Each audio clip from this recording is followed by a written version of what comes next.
And we should be live. I'm just gonna give it a minute until I can see that you are indeed in the chat. We should be live right now. We are live from Lincolnshire, Ingoldmells. If any of you were completely new to me, if you don't know what's happening, this is a live stream. If you're watching this on replay in the next few days or weeks or months, if you want to skip the hellos and go straight into the walking tour, you might want to skip the next 10 minutes. We've got 10 minutes before it's officially time to start. You can see and hear me, perfect. So, before anything else, we've got to test the microphone because it's very windy today. It always is windy in Lincolnshire anyway, or at least in Skeggy and this area, it's always very windy. So I don't want you to be able to hear any wind noises. So if at any moment you hear the wind, it's because I might have lost the connection between my little cables. So I'm gonna be tapping the microphone 3 times. Let me know in the chat that you've heard it.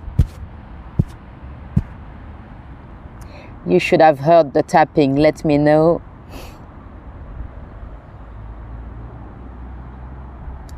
Tish is asking, am I in a cemetery? Well, technically no, I'm in a graveyard. But yeah, you can see a headstone behind me. And welcome, Natasha. Did you have your operation? Oh, you did? Okay. Well, glad to see you're still alive. I hope that means everything went perfectly. I hope so. And welcome, Anne. Thank you for coffee, by the way. Hi, Lethargy. You've heard the tap. Thank you, Lisa.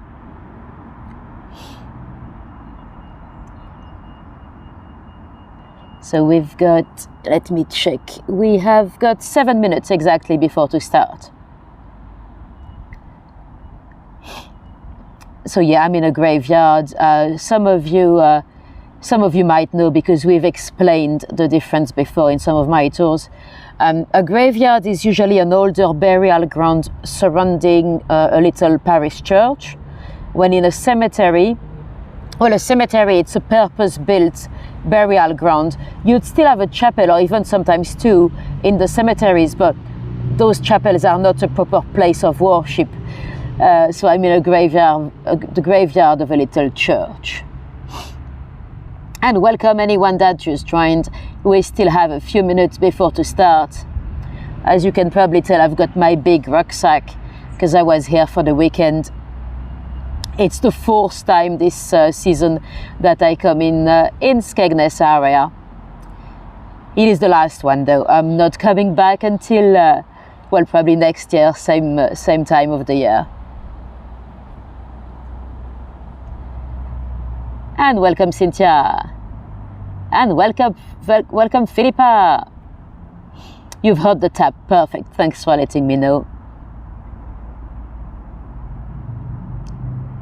So yeah, if at any point through the tour you hear some bad wind noises, don't be shy, let me know straight away. Because I've got, so I basically have 3 connections, one between the phone and the first adapter, then one between the second adapter and the first adapter, then one between the third adapter on the mic cable. So there are many little spots where dust and windy pollens could get in and screw everything up. Right, let's see what time it is. 5 minutes to go, 5 minutes. I'll give you a glimpse of the view in case you get bored of my face.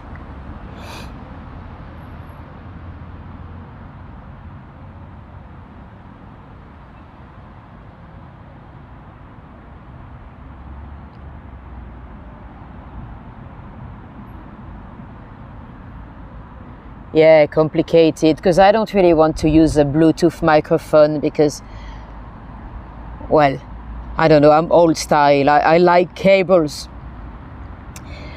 And the thing is, nowadays, none of those new phones are built with a jack port, so you need to have adapters and stuff like that.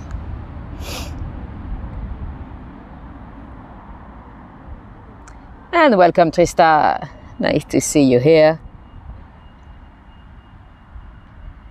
And welcome, CR. So we've got just a few minutes before to go. 4 minutes to be precise. You perform 24 hours of comedy for a fundraiser. 24 hours. That's a lot of comedy material. 24 hours.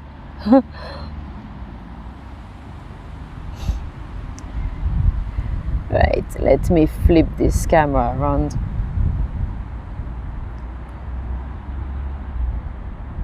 And welcome, Agatha. Welcome anyone that just joined. If any of you were completely new to me, I'm Natalie, and I'm not originally from around here. Well, I guess you can tell from my accent, but I'm based in London. I'm not living in Lincolnshire. What did you mean by 24 hours, Natasha? How is it possibly possible? You'd need some kind of drugs, wouldn't you, to be able to stay awake? And welcome, my pups. Nice to see you here.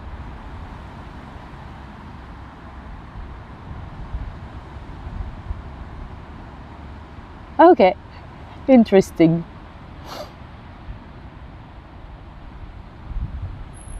Let me see, 2 minutes to go, 2 minutes.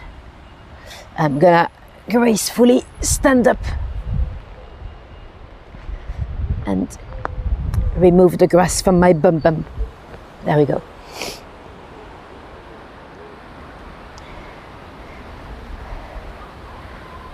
You don't do caffeine?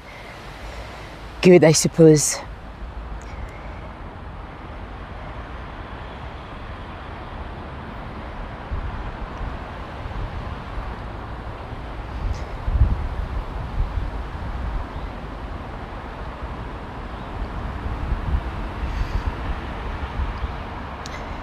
Do you know how much money you've generated for charity?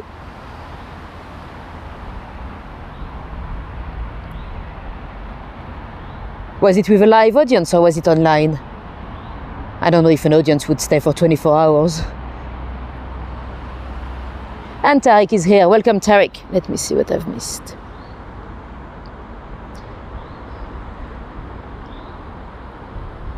Oh, you did a 24 hours concert. Wow. Didn't know it was a thing. And welcome, Christopher. Welcome anyone that just joined. We've got, I think, 1 minute to start. Let me see. Yes, 1 minute before it is officially time to start. So it is nearly 2 p.m. in the UK. Live on online. Okay, interesting.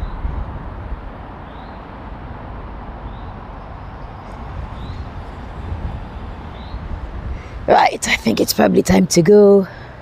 Oh no, still a few seconds. If you see me touching the screen, that's to see the time. I don't have any time on the app, which is a bit funny. Right, it must be time now. Welcome everyone, and without further ado, let's go. I'm gonna flip the camera around. So I'm in a little churchyard. So we are in Ingoldmells. It is about 4 miles north of Skegness, on the coast in Lincolnshire. And this is a beautiful little church. It's actually Norman. It's probably the only historical building you'll see today. The area you'll see is not, perfect timing, we can hear the bells.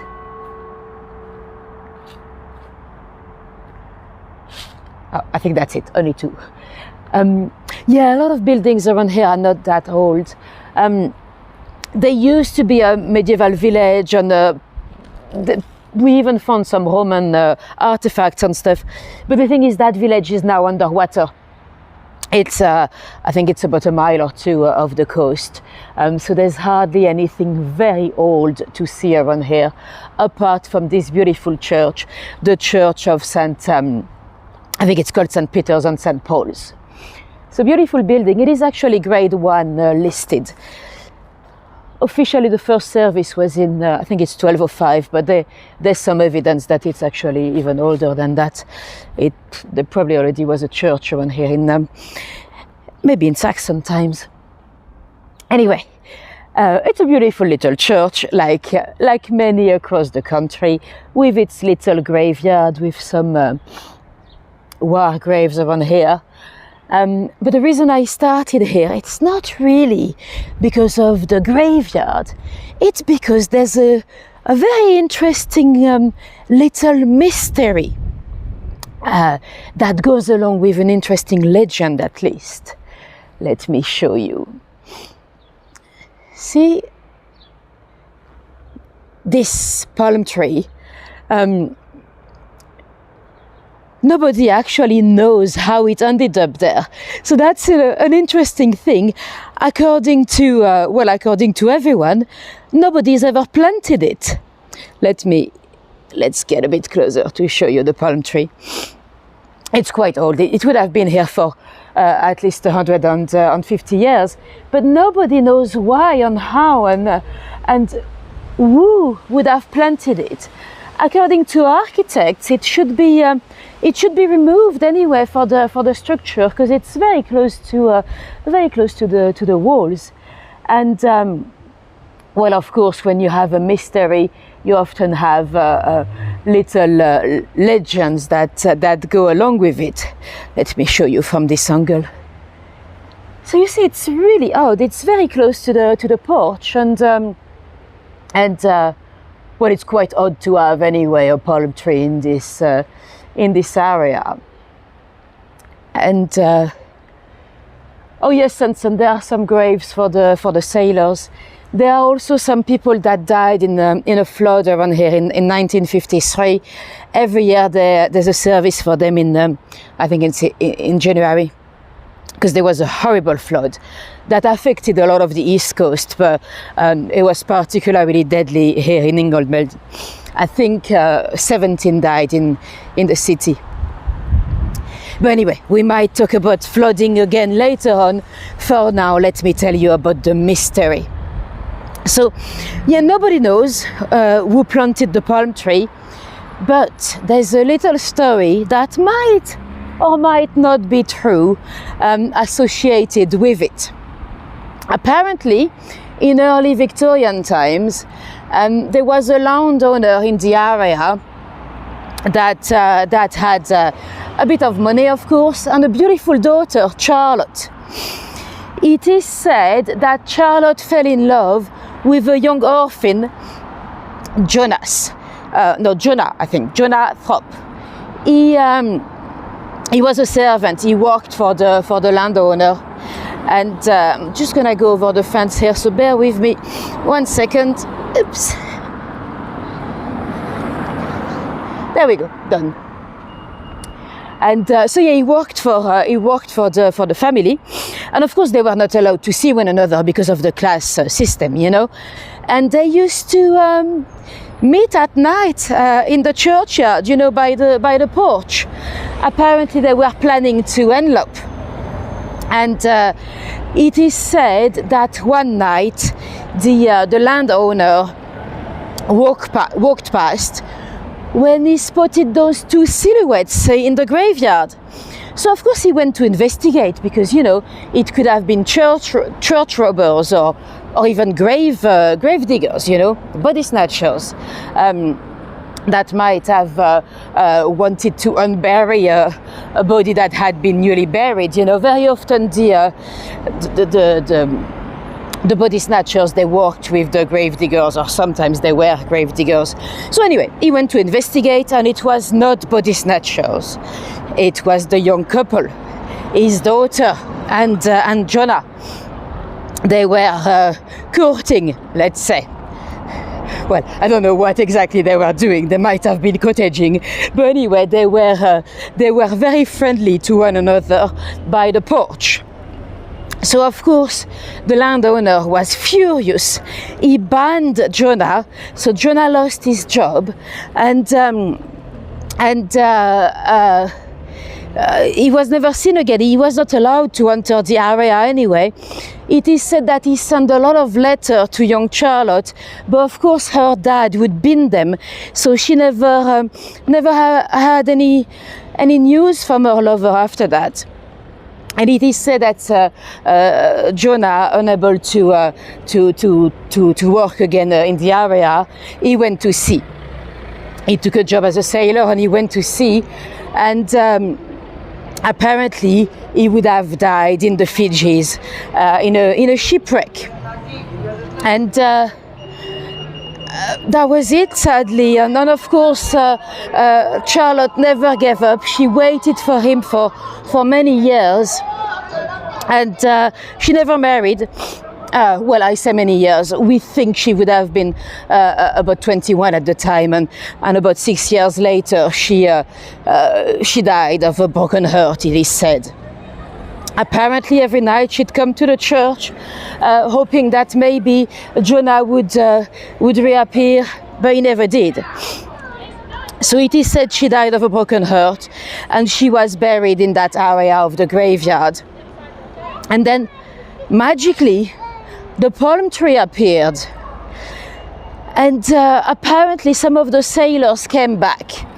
You know, some that would have had witnessed the death of Jonah in the Fiji, and they said they had buried him in the Fiji, and they had planted a little palm tree there on Kondavu, wherever Jonah was buried, and the palm tree never grew.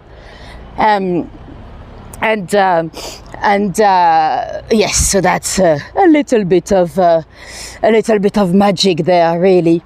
Obviously, there's no evidence that any of that is true, but they did find records of a Charlotte that was buried in the graveyard in 1850.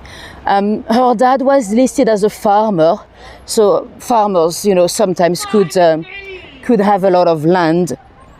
Who knows? There's another version of the story where they claim that Jonah, let me show you a little park here, that Jonah's body was actually brought back and buried there, but that doesn't really make any sense, because at the time, you know, they didn't have the technology really, or the capacity to bring back the bodies, you know, or to preserve them. Even much later on, you know, you might know the story about the Admiral Nelson being buried in a barrel of brandy to pickle him, and that was many years later, not that far away. So I don't suppose Jonah's body would have been brought back in early Victorian times, but who knows? Yes, exactly, Tish. It's a sweet story, and whether it is true or not, I like it. The tree was actually damaged in a storm in the 1990s, but they've replanted it despite the risk for the church. We were talking about the flood earlier. There's not much to see because the photos are kind of gone with the sun. There's a little memorial wall here with some photo of the flood. Some photos, I should say. This area is still very much at risk of flooding. We are literally at sea level right now. There's a barrier. I'll show you once we get there. There's like a little bit of work that has been done to protect from the big waves. But every so often on the road you see those little signs. That's for evacuation route. So if you had flooding or a huge wave or whatever, you'd have to follow those signs to put yourself in a safe place, really. Anyway, let me remove that. And one of those little homes, I don't know which one, but I know there's a home on Sea Lane where there was an interesting burglary a few years ago. Now, Ingoldmells has been dubbed by a few tabloids the most dangerous seaside town in the UK. There's no statistic. I mean, we don't have any official statistics that would prove or disprove that. But I was a bit surprised when I read it, because I was like, really? It doesn't strike me as very dangerous. But bear in mind, I live in Peckham, so nothing around here can seem very dangerous to me.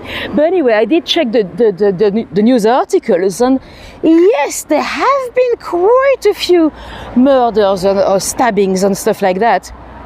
And anyway, in one of those homes, that was about 2 years ago, I think, there was a lady, 70 years old lady that had a knock at the door. It was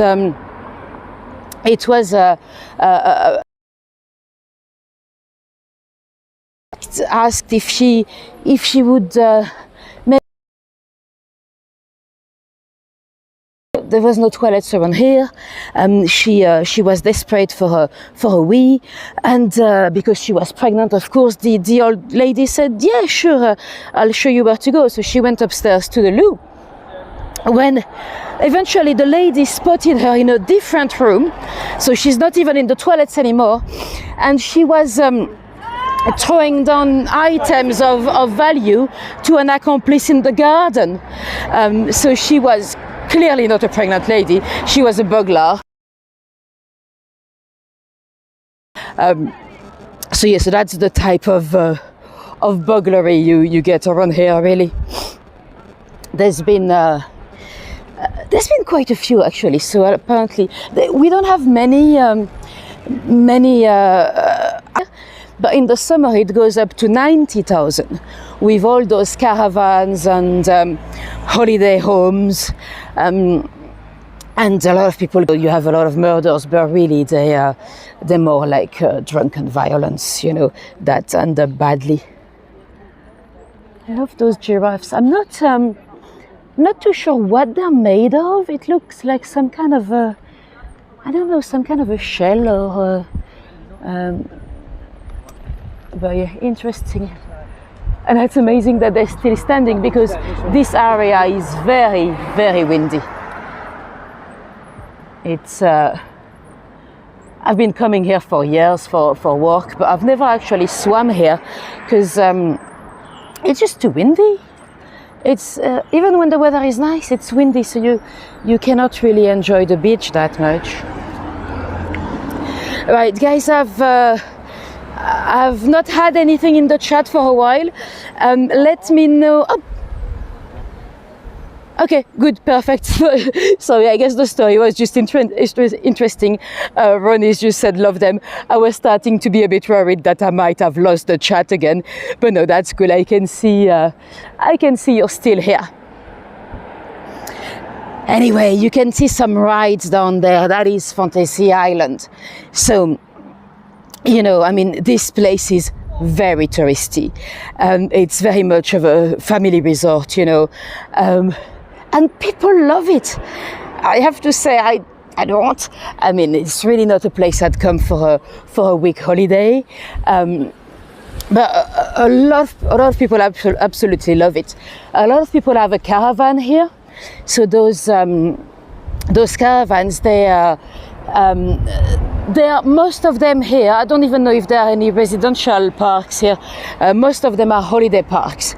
So although you can buy a caravan, you're not allowed to live there full time. You can. There's a limitation on how much time a year you can spend inside. Because you're not allowed to. You couldn't vote anyway with an address in a caravan like this, or you couldn't register in a GP. Unless it's a special park that's a residential one, but they are, I think the figures are like nearly 400,000 holiday caravans in the country, when there's about 100,000 of residential ones on top of that. And out of those 400,000, 39,000 are here. So that's quite a static caravan. Yeah. So this is Ingoldmells. So you can see it's basically a forest of static caravans. It's quite impressive seen from the sky. So as far as I can see, it's caravans and caravans and caravans. Do any of you in the chat happen to have a holiday caravan? Let us know in the chat if you do. They might seem almost affordable when you see the prices, but that's only to buy the car. I'm glad the gods of the internet are still with us, because I was a bit worried, because it's a bank holiday, of course, today. So with the amount of people in the area, I was worried that the internet might be gone. Now on this street over here, right around here actually, there was a tragedy in 2004. There's a bus driver that crashed into pedestrians. Apparently it was a pedal confusion. He mistook the accelerator and the brakes. But horrible tragedy. 5 people died and a further 6, I think, were injured. It was at the time the deadliest bus tragedy in the country for a while. I think we've had worse, sadly, since. Bear with me, I've got some hairs in my mouth. It's probably not that visible on camera, but it's very windy. There we go. No, not you. No holiday cabins. Yeah, I would. The thing is, they're not that cheap, you know. Sometimes I struggle to understand why those locations are still so popular, because really for the same price you could have a week in Spain, or somewhere where it's actually, when here you never know what weather you're gonna get, and it changes very quickly. Like this morning was nice and sunny, and now it's windy, and we're very lucky not to have rain. Anyway, Fantasy Island. So that's obviously amazing for kids and family. There was a tragedy on one of those rides as well. I'm not sure it's in this one, but somewhere here in Ingoldmells in 2000, there was basically a ride that didn't follow the health and safety new measures, and there was a boy that was crushed by a cage with his brother in the other cage.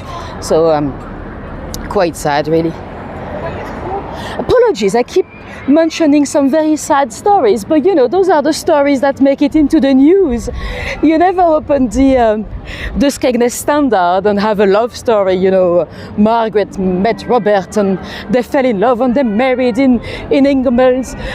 So yeah, it's very often tragedies that you can pick up in the newspaper when you do research for a tour. It is getting a little bit busier, as you can see, and soon we'll have all those slots machines and teddy bears machines and all that. So it's very much a family-friendly destination. Although, yeah, the level of violence has especially in the last few years, I found quite a few accounts of stabbings and stuff like that. One of them was a boy, 14 years of age. He stabbed a 30 years old in one of those caravan parks. I couldn't find much details because, when you have a teenager committing a crime, they don't publish much information about their names or locations or anything like that. But yeah, the gentleman is not dead, but still, the boy went for attempted murder, I think. There was another lady, she was killed in a caravan as well by her partner, and not young. A lot of the murder cases I looked at, they were not young, they were, most of them in their 60s actually. But I guess everyone gets a bit drunk around here on a holiday, and maybe sometimes some people get out of control. Oh, let me show you. I think, Tish, there's a perfect teddy bear for you here. A little Kaipi va. Oh, I think it's the same one. There's a naughty teddy bear. Look. This one is not very family friendly. Look. That's naughty. If you prefer a brown one, there's a brown one as well. That's probably for stag nights or whatever, but I don't think those ones are for the kids. Anyway, let's go. I don't want to get a warning on my videos that they should be over 18, so I should stop showing you those naughty soft toys. Anyway, lovely rides. I've never been. Every time I come down here, it's to work. And let's go straight down towards the beach. At the junction down there were actually a couple of murders as well. One was in front of a takeaway, same drunken violence, and another one, an interesting case just down there at the junction. A lady, I think she was 52 years old. She attacked and she kicked another lady that was maybe even in her 60s. So ladies fight, and the lady that survived claimed self-defense. She claimed that the other lady, out of nowhere, so she didn't know her from anywhere, apparently the other lady looked at her and she screamed, that's her, and she attacked her. It's hard to tell, of course, because the victim is not there to tell her side of the story. But yeah, you find some interesting slot machine. So yeah, you find some interesting cases in this area. So I guess that's why some people say it's the most dangerous seaside town. Now I'm gonna try to speed up because, as you can probably hear, there's music in the background, and we don't want to hear that for too long because I might get a copyright claim on YouTube if I stay too close to the music. Hopefully, if the music is mixed with many other noises, the algorithms might not pick it up. Straight ahead, in the middle of the screen now, you might see the Cheeky Blinders. It seems like a very popular place to get drunk. And let's go to the beach. It's gonna be far quieter.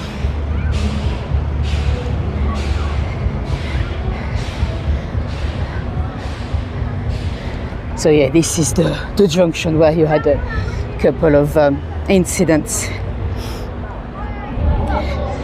Really, we are in Ingoldmells, but we're very close to Skegness. And actually, when you get to the seaside, we'll see the Butlins. That was the first one in the country. It is, well, technically it's here, but it's called Skegness Butlin, although it's, I think it's technically on Ingoldmells side. Let me press the button.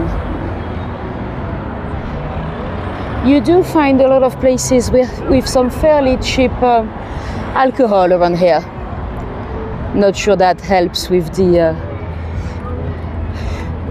few events of violence. It is here at this, in front of that pub, I think, that the lady we mentioned just a moment ago was attacked. And in these places you also have English breakfast as much as you'd like. Let's see the toys.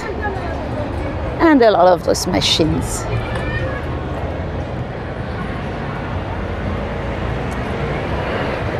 And a lot of doggy friends. Of course, that's probably one of the advantages of coming into a caravan. It's that you're allowed to have your dogs. When, I suppose, if you stay in a hotel, it depends on the hotels and stuff. So you see a lot of doggy friends around here.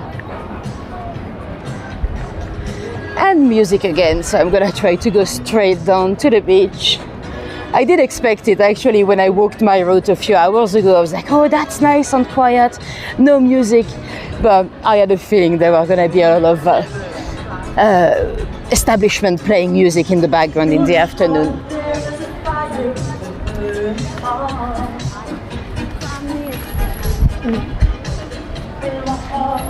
I think this street was pedestrianized for a few years. Well, after the bus accident.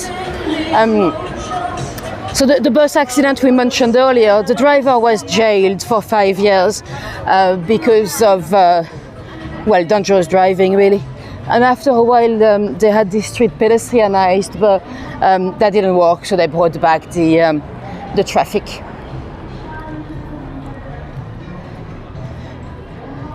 And everywhere it's the same thing. You've got those machines, you've got those souvenirs, and you get those soft toys. I don't even know how you call them. Those machines to grip the soft toys. You know, the ones where you never win. I don't know if there's a name for them. And of course, fish and chips.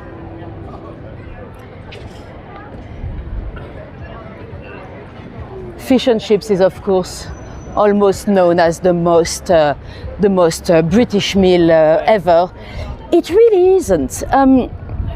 Obviously, you know, when you go to the seaside, a lot of people like to have fish and chips, but the history of fish and chips is actually quite interesting.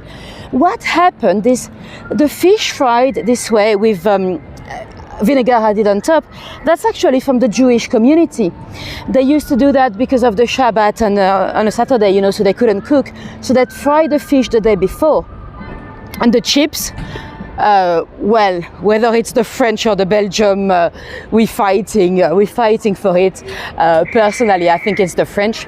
But it's actually here in early Victorian times that they were matched together. At the time it was a food, an affordable food for the working classes.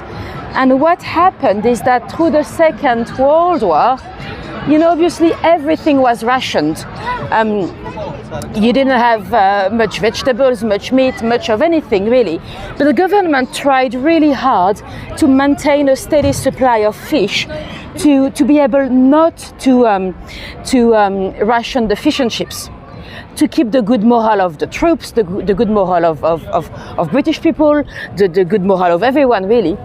And the thing is, of course, in London you had a lot of soldiers from Canada, from the US, and when they went back to America, they told everyone, those British people, they eat only fish and chips. So that's how it kind of became so internationally known as such a British dish. Right, there we are on the beach. We'll take the little promenade, walking down south, so we'll walk down towards Skegness. It's so much busier than it was a couple of hours ago when I walked the route. Let me turn around so you see the other side as well before we go. So you can walk like that pretty much. Well, you can go all the way to Chapel St. Leonard's. That's where I was staying this weekend. And I'm gonna make a move again because of the music. But there's music everywhere here, so it's quite difficult to avoid. I'm guessing a lot of people actually come here to scatter their parents' ashes.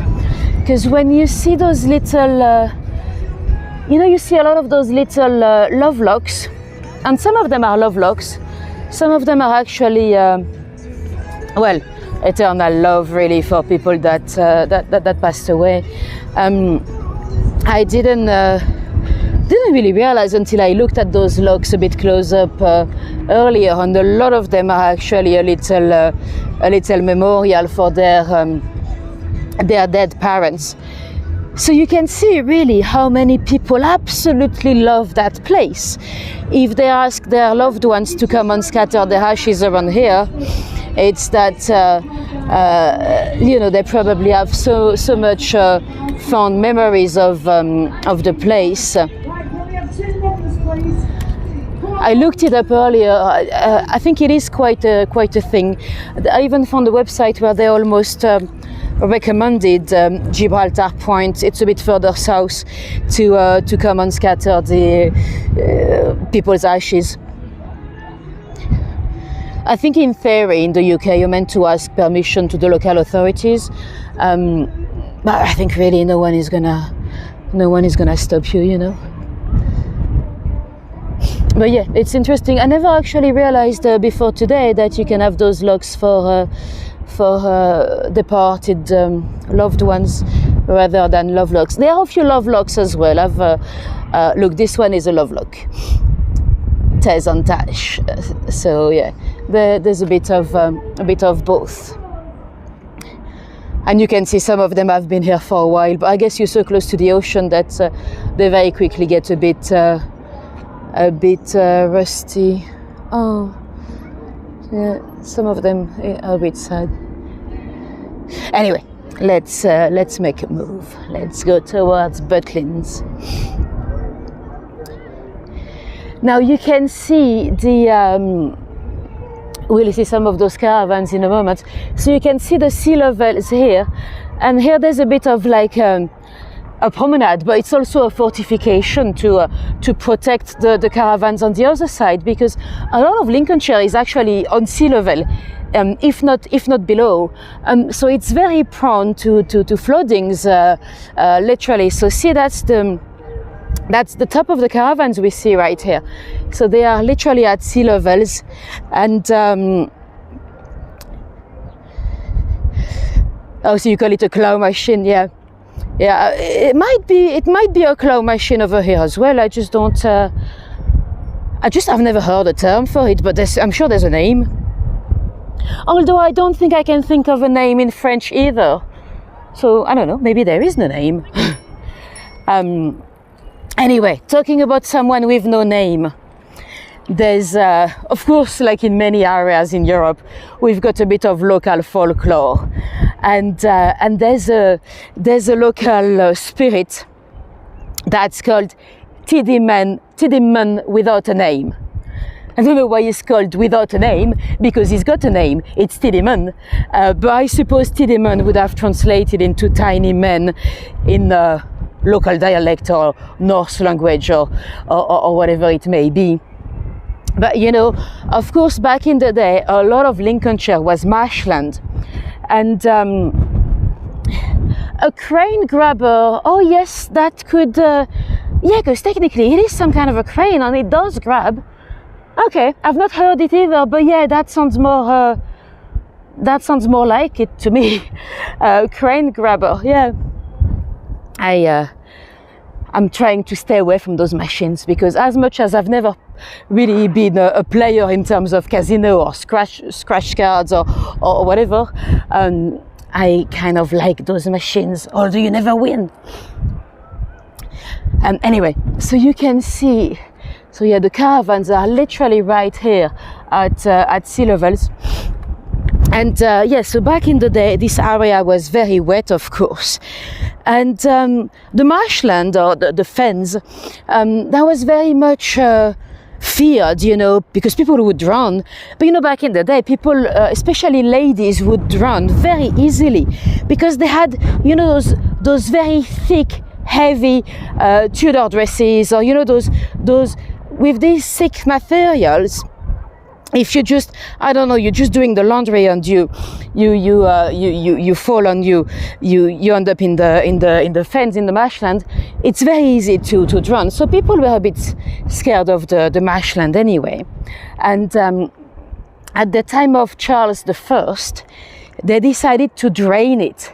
They actually called some Dutch engineers, you know, to come and help drain everything. And So the Dutch came along. One of them was Cornelius Wigmiden or Cornelius something. So he came with all his Dutchmen to drain all the land. And of course, through the work, a lot of the Dutchmen, a few of the Dutchmen went missing. And they blamed Tiedemann. Let me show you Tiedemann. This is Tiedemann. So he's the spirit that was locally known to be responsible for the wind and the waves and the flooding and the marshland. So those Dutchmen went missing. They were actually probably killed by some of the local men that didn't want the work to happen. And people blamed Tiedemann. And of course, Tiedemann allegedly did not like to be blamed for some crimes he did not commit. So it is said that the livestock started to go funny. Some animals started to die. It is said that the milk went sour. It is said that some of the kids started to feel sick. So people thought it was Tiedemann that was annoyed because we were destroying nature. You know, we were trying to drain the land where he used to live in those in the wetlands and stuff. So apparently they decided in the 17th century still to appease Tiedemann by taking buckets of water from the creeks and from anywhere they could, and just drop them into the land to apologize to Tiedemann for draining all this area. And would you believe that worked? Apparently the kids got better, the livestock got better, and so they believed that they had appeased Tiedemann. That's one of the many, local folklore figures around here. But it's still today, I guess. Nature can be a little bit scary. Anyone that would have gone through any type of flooding or natural disaster could become a bit superstitious to an extent. So I like Tiedemann. Let me show you the caravans. Now you can see now how windy it is because of the flags.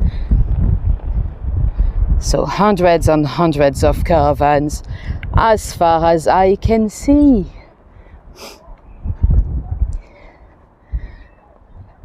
But yeah, most of them you cannot live here for the full year. Not that you'd want to anyway, because in the winter it can be very cold, very wet, very windy. Some of those parks, some of them are completely closed anyway, a part of the year. So I guess if you were to buy any of those caravans, you'd have to check if it's a holiday park or a residential park and all that. But they're quite decent. I've stayed in a few of them. In terms of space, it's not actually too bad. Some of the bedrooms are really designed for kids, so you don't have much space to walk around. But Irasim. But it's very nice for a little family, I suppose. Anyway, let's go straight ahead to see Butlins. So if you are from the UK, I'm sure you know Butlins. It's an icon of those holiday parks. The first one was actually here in Skegness. I think it's 1936, the first Butlin. It's a gentleman called Billy Butlin that opened them. And they were hugely popular, especially between the wars and stuff. People loved to come and enjoy the seaside. Through the Second World War, actually, the Butlin camps was requisitioned by the government to. It became an army training center, actually, for the time being. And then in the 60s, they started to have all those rides and stuff. And then, well, that's when international travel became a bit more popular, or maybe a bit more affordable as well. So the popularity of the Butlins actually went down a little bit. There are still some today. I was in the one in Bognor last year. Some of you might remember when I did a tour in Bognor Regis, when it was windy and raining, and wonder how difficult it is to find your way to the right home. Yes, Gregory, especially if you've had a few drinks, I can confirm. I'm guessing some people come every year to the same one and stuff, so it's probably easier. But yeah, and in some of them, like the one I was in yesterday, you don't have much signal because it gets so busy. So suddenly you have thousands of people in an area where the internet is usually with 2,000 people. So yeah, it could be difficult to find your way around because they all look the same. So see again a lot of people that came to scatter the ashes of their parents, I suppose, or grandparents or loved ones in general. Although it is a bit sad, it is really a testament of how much people love this area. So yeah, eventually the popularity of the Butlins went down a little bit, but some of them still survive, including the one here in Skeggy.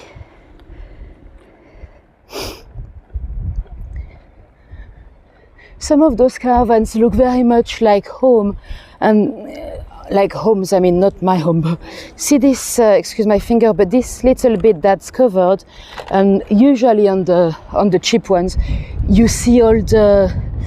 Well, you see the metal work on the pipes and stuff, so you can see that they are mobile homes. But when they fully cover the outskirt of the thing, they look almost like normal buildings.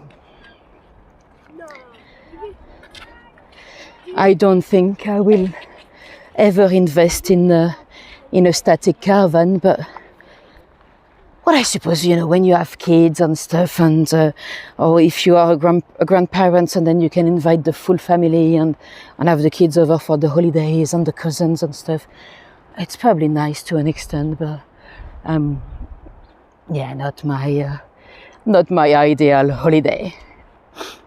So looking at the sea, you might see the windmills in the distance. We've seen them the other day when we were in Skegness, same ones.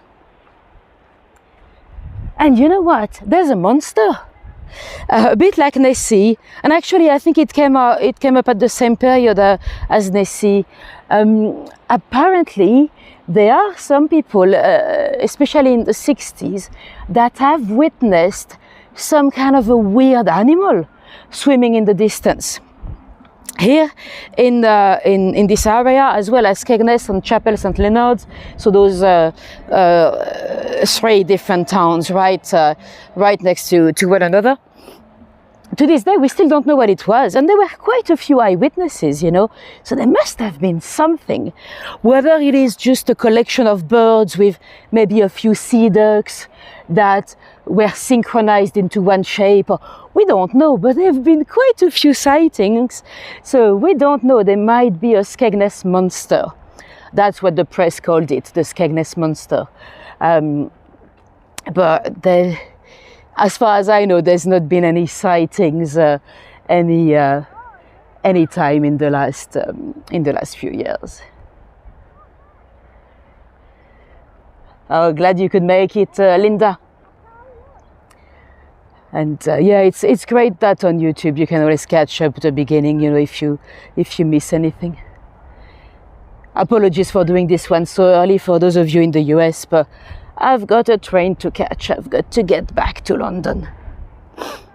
Maybe the monster retired. Exactly, Tish. That's very possible. He might have been a bit bored of it eventually, and he might have decided to stop that. Who knows?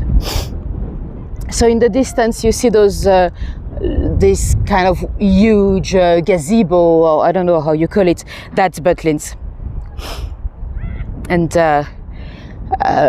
they have the second building there. That's the swimming pool, so you can see a bit of the rides, or the slides, I should say, coming out of the swimming pool.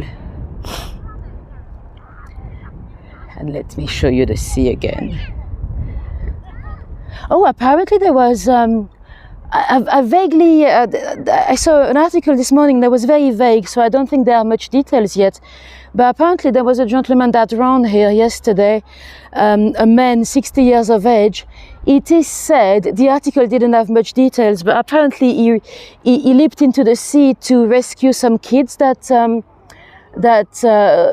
seemed to be struggling about 4 p.m. in the afternoon, and he found himself into difficulties, sadly. So apparently he's lost his life. We don't know anything about the kids. I mean, I'm guessing they are alive, otherwise they'll be in the news as well. But yeah, very sad, because he was being a hero, and he's the one that died. I don't know what the parents were up to, but yeah, the article was not very detailed. Thanks ever so much, Linda. That's very much appreciated. It looks like there used to be some plastic flowers here, but they're gone. So yeah, you can see a lot of those logs are actually memorials.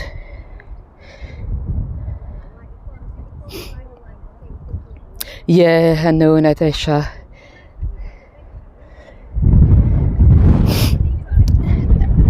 And so I'm just holding my hat. It's very windy. So yeah, that's why. And the tide is probably at least halfway in, because when the tide is low, I mean, you can go almost miles away. Actually, I read, I don't know if it's true, but I read that sometimes when the tide is very low, you can see some kind of remains of the old medieval town that would have been around here. I've never seen any of that, but apparently it happens. You know what? I'm gonna go back to this area to say bye-bye, because it's too windy here. It's moving the gimbal. Right, it's gonna be the end of the tour. Let me know in the chat if you happen to have any questions before we go.